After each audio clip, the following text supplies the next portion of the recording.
Well, hello, everyone. I am so excited to be bringing you this interview today with this amazing woman. Tara, tell us about yourself. Tell us how you got into this space that you're in, and just give our audience more information about you. Wonderful. I'm so excited to be here, Tiffany. I am a sex coach and I have been doing this for about 20 years. Formerly, I was a licensed professional counselor and I was a certified sex therapist. I actually still am a certified sex therapist. So I have an extensive training in sex and sexuality. And that all came about because my clients as a psychotherapist started talking to me about sex and sexuality, and I had zero classes on sex and sexuality in my graduate studies. And I thought, oh, I need to get up to par. So I got certified as a sexologist, and then I got certified as a sex therapist, which was a rigorous process. But it's one that served me well and really helped me dive deeper into my work with clients around sexual identity, sexual relationships, sexual desire, sexual empowerment. So, all of those juicy topics that we like to speak about. Yeah. Wow, that is so amazing. It's so interesting how we'll start off on kind of one part of our life path, and then something will spark our attention and take us down the next steps to where we're supposed to go. So that's so fascinating. Now, I know we have talked about before when I was talking to you, we were talking specifically about the work that you have done with cancer survivors or cancer patients. Can you tell us a little bit more about that as well? Certainly. Yes, I love working with groups, is really what it comes down to. I love working with lots of women because I feel like in the container of a group, there's potent transformation that can happen. It's different than one on one individual work because you need to show up in a multitude of ways when you're working within the container of a group. And I love that. And I also see that women are relational and we support each other and we also gain wisdom from each other. So it's not exclusive that people are just getting information from me. It's we're getting information in the container of the group from everyone present. And so I started working with women who had cancer based on a friend of mine who did individual work with cancer survivors and people and women who had had cancer. And so she introduced me to a nurse navigator who said, this is so important that we start teaching women about sex and the healing potential that it has for the cancer journey, for them to reclaim their desire, for them to really feel into their bodies again, to know the wisdom of their body. And so I started becoming a guest speaker in her class at the local hospital, and it was primarily for women who were diagnosed with breast cancer, and they were in various different stages of that journey. And then I decided from there that I really needed to create a class because the reality is that there's so much content that needs to be covered. And breast cancer is just a piece of it, but there were so many other women who had reproductive cancer, who had colorectal cancer, who had different types of cancer that was impacting their physiology, and they didn't know how to reclaim their pleasure. So I began this class and I started teaching it for a number of years. It was phenomenal, again, because this incredible community of women, these, I would say, Amazon warriors who had been through, looking at their own mortality. And so they were ready for something more, really ready to take the risks and be courageous to show up for themselves and their desire and their pleasure. And so that's the work that I began. And from that, I wrote this book called Rediscovering My Body. Oh, that is such a deep and profound story and revelation because I don't think a lot of people in general, when they think about women that have, like you said, different forms of cancer, they then think about their sexual lives, like how that has affected their sex life, how, like you said, how it has affected how they see pleasure, how they seek pleasure. And I love that concept of reclaiming your pleasure and Yes. how women in general, even women that don't have cancer, I don't think that's a concept that we talk about enough when it comes to having pleasurable experiences in general, and especially during sex. Can you talk a little bit more about that, just in the context of women in general reclaiming their pleasure? Yeah, I absolutely agree, Tiffany, is that we as women oftentimes don't spend enough of our lived experience claiming pleasure. And And again, that's why I wrote that book, Rediscovering My Body, because initially I wrote it for women who'd had cancer. And then some part of the journey after I'd written it and I'd edited it and it sat dormant for about 3 years, I recognized that this work is truly for all women, that we Mm, all need to step into claiming our pleasure, claiming our desire, and tapping into the wisdom of our body. And so this is really my mission, because I want women to listen, know, and love their bodies and know the inherent wisdom of their bodies. I think oftentimes, and I'll just reference sex because people are coming to me oftentimes talking about sex and sexuality, is that there's a paradigm that we live in that we're pleasing our partner. I think it's probably more prevalent in heterosexual couples than in homosexual couples. And I'd say in relationships with women, it still exists, is that we as women are oftentimes identifying as being a caregiver. We want to give pleasure to the other person. And when we don't claim our own pleasure, there's a cap, there's a limit in how much pleasure we can have with the other person. Because if we're constantly putting the energy out and expecting it to be filling them up and then somehow it will fill us up, it never does. The way that it works is we need to fill ourselves up. And from that overflow of pleasure, of desire, of body wisdom, we can share that with another. And so it really is this paradigm shift that I'm really seeking. I want transformation. I want it for me. I want it for my sisters. I want us to know that we really need to reclaim our pleasure, because this is where it begins. It begins here for ourselves so we can share it with others. oh, that is so amazing. And I so agree with you. I think that in general, when I work with women building their confidence, like you said, there's this belief that I'm supposed to give, give, give. And, I'll take a little bit, but I'm really not supposed to have that much, even joy, even pleasure. And what I try to get women to understand is when, like you just said, when you don't have it to give, that nothing comes out, nothing good comes out. Now it's just you turn into a workaholic. You're tapping into deep into that masculine energy, and you feel like you got to work, work, work, and after a while, there's no joy in anything that you're doing. And so I love how you talk about that idea of tapping into your pleasure so that you can give more from a full cup. Give to yourself first and give more from a full cup. I want to ask you, why do you think it's so prevalent, like you said, among women, that there is this belief that we just have to be givers and that if we receive, there's almost like a negative connotation in that? It is my belief, and I love that you were referencing masculine energy, because I do believe that that is the prevalent energy that we live within in this world, in this society, is that we're given accolades for the things that we do and not for the things that we are. And to receive that, the value, just because we are, is more of a feminine characteristic. And we live, it is my belief, in a patriarchal system. And because this is how we live, we don't know, because we're raised and it's inculcated in our system, probably back all the way back from our ancestors, that this is how we receive value. So when we reference an other, we get value because we're doing something for another, and it's not just about being. And so, and I'll come back to a more concrete example, is that when I was working specifically with women who had cancer, to reclaim their sexuality, to reclaim their pleasure, was so, goodness, courageous and difficult, because what they would say is, I've depleted the resources of my family in terms of the time, in terms of the energy, and they were all worried about me and they were all anxious in terms of the finances. So because these women were coming in and seeing that they had actually taken up too much energy from their family, they thought, I can't spend time on this class Mm, and reclaim my pleasure,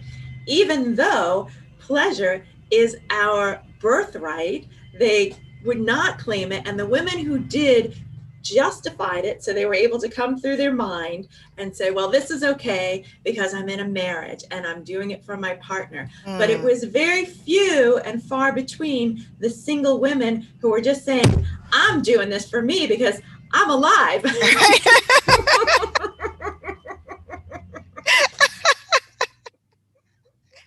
I love that. True thing, true thing. And it's such a mind game. Like you said, the women who kind of started to get it, it's like they had to justify it in their mind. Like, okay, well, it's okay because I'm still giving Yes, exactly. versus receiving. And I know I've talked to other women in the field, and they reference in history, when you look at women in history and you go far back, like the Cleopatra days, it wasn't even a concept that as a queen I'm worried about giving anything. It's like I'm supposed to receive because I'm a queen. So it goes back to this, like, how do you help women in your practice come into that queendom mentality of this is what I'm supposed to get. I Mhm. deserve this. Yes, yeah. I think that's so beautiful because I think that's a great image and so easy for women to really picture in their mind's eye about being the queen and being the queen in their life. And that queens are benevolent. They always give to others, but it is a natural extension of who they are. Mhm. And I think, right? Okay, but and I feel and I know deep within myself that the process is one of giving to ourselves. And when we give to ourselves profoundly, nurturingly, and nourishingly, that we're able to fill ourselves up. And from that overflow, again, we're able to give to others. But we need to see the value in giving to ourselves to give to ourselves, because when we don't see the value in that, then we're external, what I would say externally referencing, and we're seeking to get that fulfillment from outside of ourselves, and that sets up a feedback loop where we will never get fed because we need to bring the energy in here. And when we balance our masculine and our feminine, or we experience the harmony of our own energy inside our own physiology, then we have so much more to give. And then we are so much more because we know and we've claimed our own value. It doesn't Wow. begin from out there. It starts on the inside. That's so amazing. So, Tara, tell us, give our audience maybe one tip on how a woman can kind of reclaim her sexual pleasure. Just something that she can do to start feeling that feeling of I'm open to receive pleasure. Yes, I mean, and I would invite you, Tiffany, right now. I mean, if you're in a comfortable spot, to put your feet flat on the floor. Okay.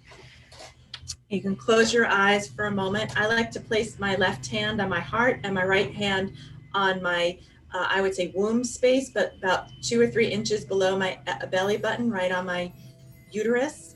And it doesn't matter whether you have a uterus or not, but it is the energetic quality of that space and allowing the breath to come into your body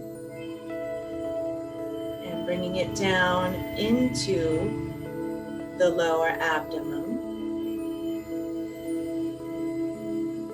and filling that space with air.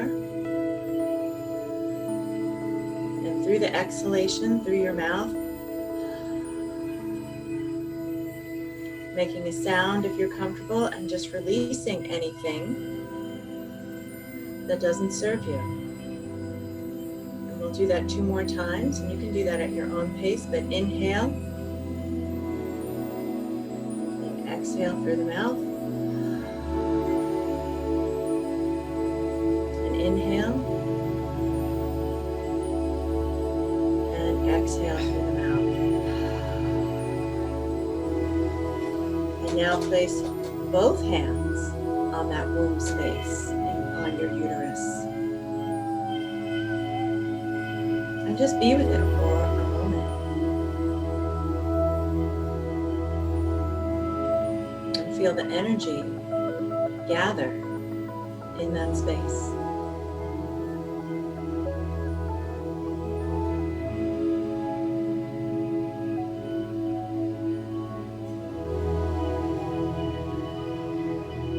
And when you're ready, you can come back to this space, open your eyes. I What love did you that. notice? Yeah, what did you notice, Tiffany? When I was exhaling, when you said exhale what you don't want, I literally could feel myself relaxing as I was exhaling. And I was Right. literally thinking about something that I didn't want. And it's almost like I visually could see, as I was exhaling, just particles coming out. So I definitely felt that relaxation. And then I think just sitting, like you said, your hand on your heart, the other hand on your womb, and that feeling of I'm enough. Like this is all I need to be here. And so I felt extremely relaxed, extremely relaxed. And Oh, yes, I could see how that could just ground a woman, like the beginning steps of grounding her in that feeling of enoughness. yes. Oh, that's beautiful. That's really good. Thank you for sharing your experience. I love that. I Yeah. love that. I love that. And I think, women honestly every day need to do exercises like that. Like you said, living in this patriarchal society, feeling like you have to do, or else you don't, your value is or you're devalued if you're not doing. And so having that space to just sit, feel your heart, feel your womb space, these things that we came into the world with naturally, knowing that this is why you're here and you are enough in this space. So that was powerful. Yeah, I'm glad. I'm glad. I feel that to be a powerful thing. And what I know to be true for myself is that when I come from this womb space, when I lead my life through that energetic space, that it's a much different quality than leading it from my head. Mm. And I think I need to show up this way. And I mean, even then I'm leaning forward, and it's when I'm coming from my womb space, I'm able to relax and I'm able to receive a lot more. It's a much different posture in the world. It's one of ease and grace. Oh man, that was deep. I hope you all are taking notes as you are watching this. That was a great exercise, and I would suggest you start there and just keep going. Now, one question, I want to shift this a little bit, Tara, because I know as an entrepreneur, as a person who has stepped out there, you're doing these amazing things. And so many entrepreneurs who are also women who are watching this, who need this, who are doers, who need this type of information. When you were on your entrepreneur path, like you said, going from your practice to getting deeper into sex education, sexology, what gave you the courage and the motivation to step out there and to kind of forge your own way? Hmm. Well, I have to say that for the better part of my adult life, I've not worked for anybody else from my but myself. I spent a few years working for others, and I really didn't like it. I really value, and not that I mean, I work with others all the time in terms of being hired as a coach, and I recognize that there's something about my ability to dictate my own schedule and to be able to do the things that I know are most important to me. And when I was in graduate school, I had two young kids, and I knew that upon graduating that my focus was still on my kids. And though even though at least one of them was school age at that point, that I'm absolutely devoted to them, and they're young, successful adults at this point.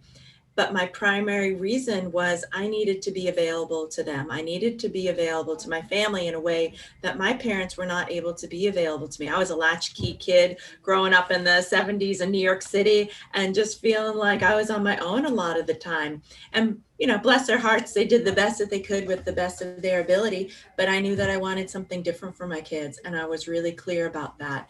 And so I persisted because I had a higher goal. And I Mm. think when we know what our higher goal is, whatever that story is for each individual, then it sets us on a path and we're much clearer about the commitment to that path. So it was always that I was an entrepreneur because I wanted to dictate my own schedule. I didn't want other people telling me what to do and how, well, not really how to do it either. I'm learning.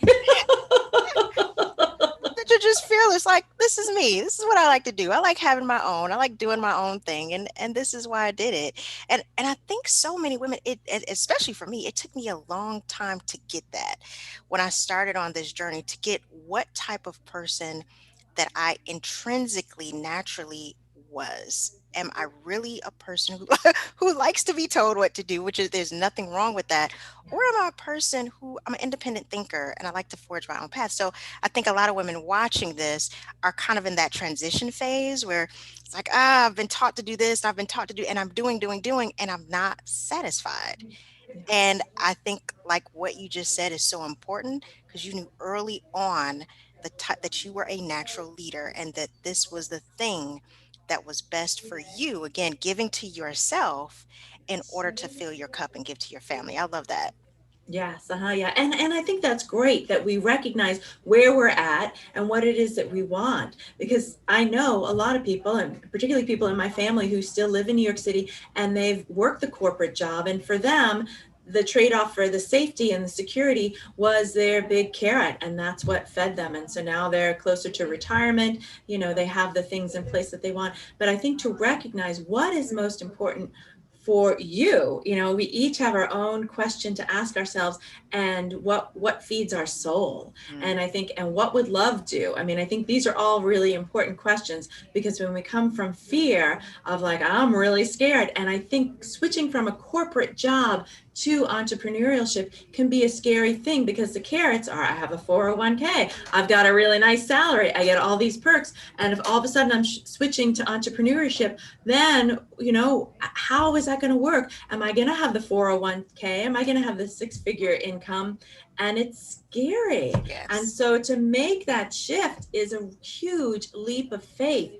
And when you know deep in your soul that that's what you need to do, because the fear is killing the desire, and the desire is so much greater than the fear, then you need to make that switch. And it's a very personal decision. So one last question before we end this kind of segment. I'm so glad that you brought up fear and desire, and I think that's something that we all can say that at some point or another we're juggling, like how much am I going to allow my desire to outdo my fear? How much am I going to step into my fear? What is one big motivational message that you can leave for the women who are looking at this and they're stuck, they're in that space of the fear versus the desire, the idea of wanting this pleasure versus the idea of doing? What is one motivational message that you can leave our viewers with? I love that question, because for me, I really see the vision of the future. I have a daughter, I have a granddaughter, and I know the trajectory ahead. And I also feel very clearly my ancestors. Like, my ancestors are from Colombia. They worked their butts off to bring me here. I was born here in the United States. I was born in New York, and I feel like it's this huge conspiring of events to make the perfect, I would say, synchronicity, that I am so blessed to be here at this time and have the freedoms and the rights that I have.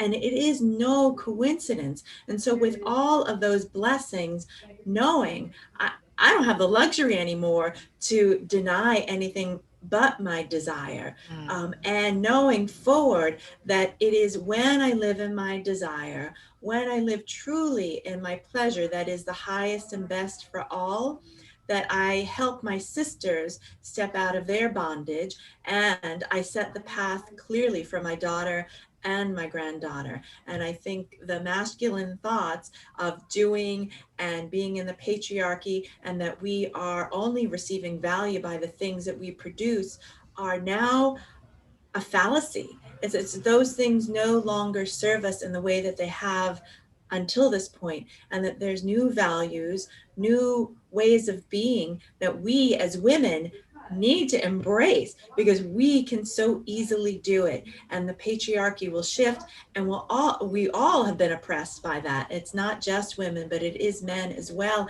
And that women stepping into their power is transforming the world. And I absolutely believe that. I absolutely know that. And the way that we know what is true is claiming our desire. mm, that was powerful. Wow, I'm just gonna let that soak in. That was so powerful. Mhm. I felt that message so clearly, and I hope that everyone is watching. Rewind this Listen to what she just said again, because there were so many nuggets of wisdom within that message. The idea that you are here for a reason in this moment in time. Your ancestors put in the energy for you, not even knowing who you are.